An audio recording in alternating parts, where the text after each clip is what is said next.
Hello everyone, welcome back to the channel. If you are thinking about deleting your KakaoTalk account for good, today's video will walk you through the entire process.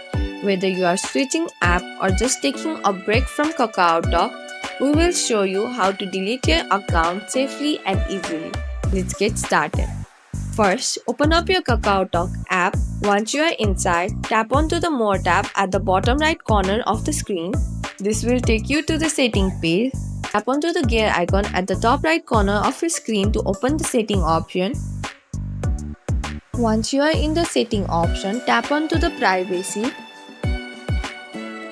Next, tap on the Manage My Personal Info option, where you will see an option popping up on Register from KakaoTalk.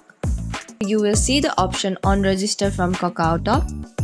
Then agree to all the policies and tap onto the On Register from KakaoTalk.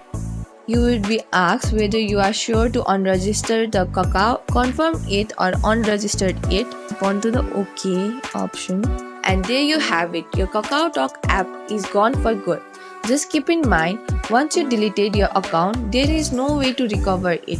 So make sure you are 100% sure before you proceed. And if you found this video helpful, don't forget to like, subscribe and press the bell icon for more updates. Thanks for watching and I'll see you in the next video.